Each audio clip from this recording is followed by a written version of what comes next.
back to the Seriously Serious Show. I'm your host, Jay Pitty. Of course, we're here with EJ and Cha-Ching. So I hope you guys are having a great day. But we have a special guest. I'm so glad he could be here. The lead singer from Rapture Ruckus.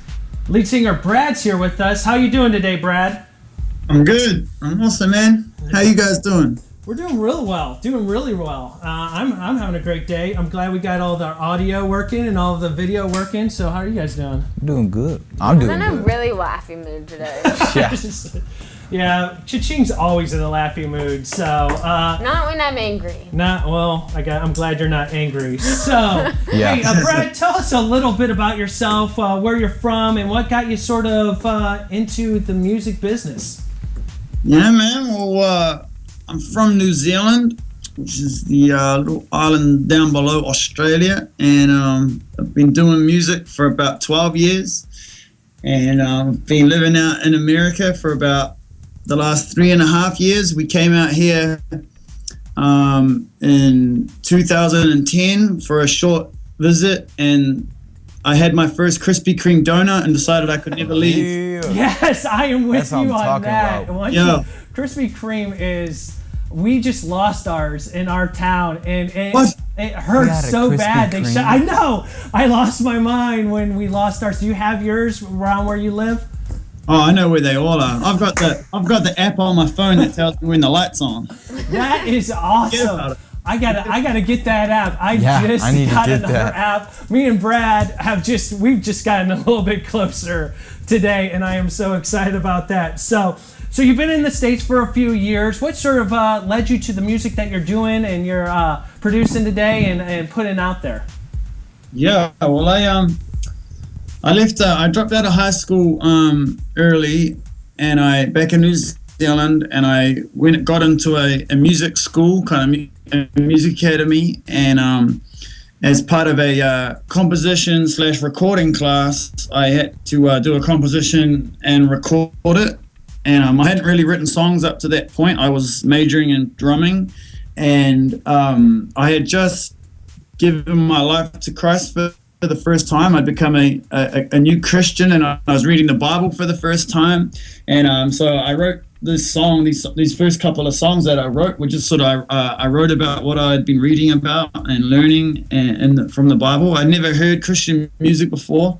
I grew up, I've heard church music before, like hymns and songs people sing in church. My mum went to church when we were kids, but I never heard kind of Christian bands or anything until much later. So that's kind of how we got our start, and I recorded a few songs, and we dished them out to our friends, and they burnt back in the old day of CDs. We used to burn them and give it to our friends.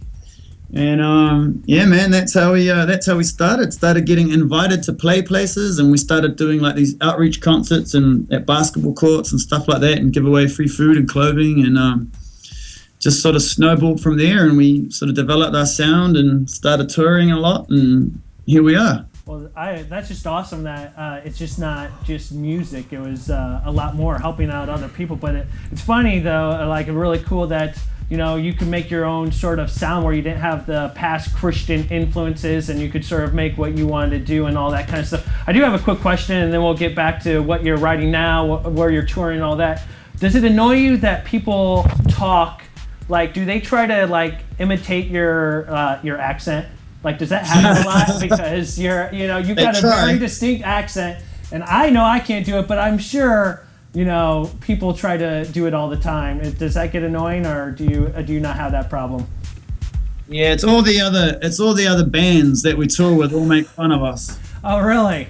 But they all, to us, they sound English or something. They don't sound New Zealand to us, so we just laugh at them and tell them they sound stupid. There you go.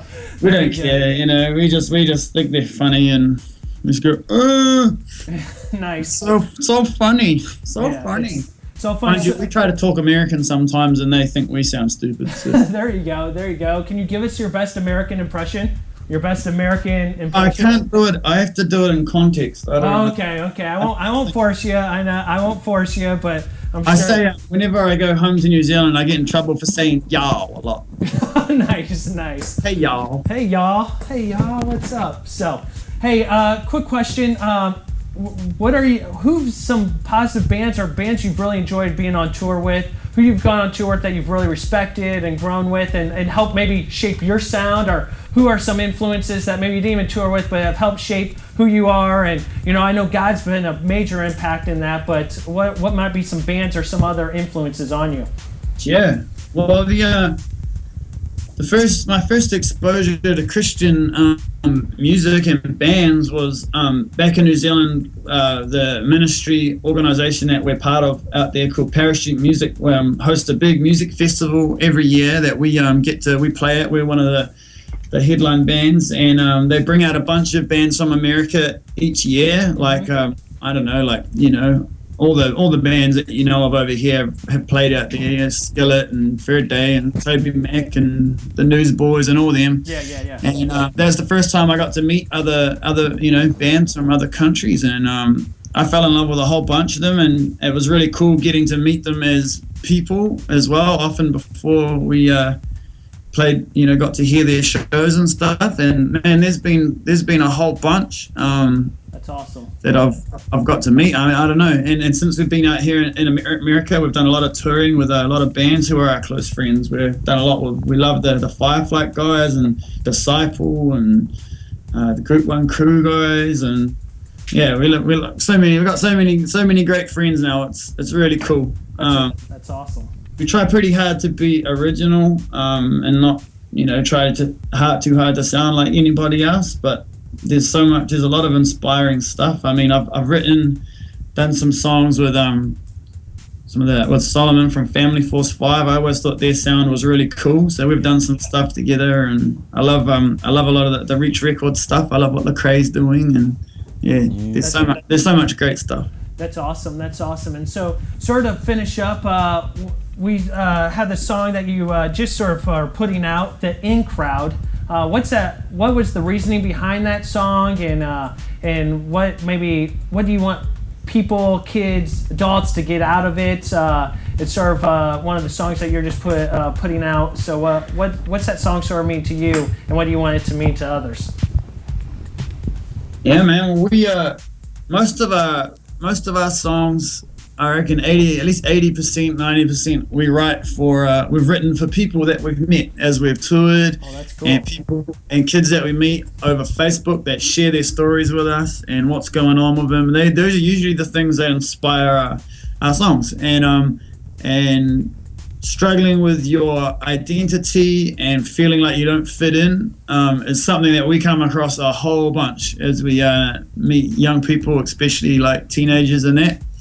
And something that I think most of us have struggled with. I sure did when I was in high school. I found it so hard to fit in, and I just sort of adapted that I was going to be that class clown guy that I struggled with dyslexia and I just didn't fit in with the school system. So I just sort of checked out and decided that was going to be me. So when we wrote the song, it's called In Crowd, and it's about not conforming to the way the world wants you to be and trying to be this perfect person that they paint in all these magazines and on TV. And it's about being who you are, and the things that are different about us all are the things that make us unique. And we wrote the song and we recorded a live version of it back in New Zealand earlier in the year, and we posted it on our Facebook page for like a free download. And so many people started hitting us up saying, dude, you've got to make a music video for this thing. You've got to release it. So we were like, heck yeah. So we didn't sort of have any label funding or anything to do it. So we went to our fans and we did what's called an Indiegogo, which is kind of like a Kickstarter. And our fans raised about $18,000 to shoot a music video for the song, which was exciting. And at the time we were on tour with Family Force 5, so they all got excited about it too. And Solomon said if we reached it, that he'd come get on the track and be in the video, which he did. So we're super pumped, man. It's a great song and a great video. We were excited about it. So awesome. It's released today. Oh, released today. Awesome. That's a special. So why don't you tell some people where the audience can find you on Facebook, a couple other locations, because we love for our audience to be able to find you, support you, maybe some travel dates, and what's sort of on the next docket for you in the next couple weeks, months. Yeah, man. Well, we're just about to head out on the Restart tour, which is the Newsboys Fall tour. So we've got about 30 dates or so on that tour. All the dates are on our Facebook page, which is just facebook.com/Rapture Ruckus.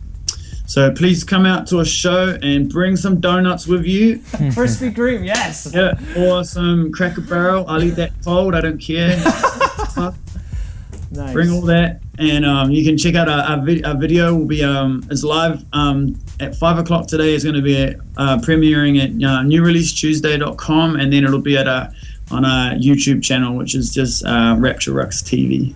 Perfect. Thank you so much, Brad, for joining us here. Thanks for taking time out of your a busy schedule, it sounds like, and just be able to be here. So you know where you can find them, Rapture Ruckus. You can find them on Facebook. Make sure you look at them all there. Thanks so much again, Brad, for taking some time out. We're going to go back to music here, and we will catch you guys later. So thanks again.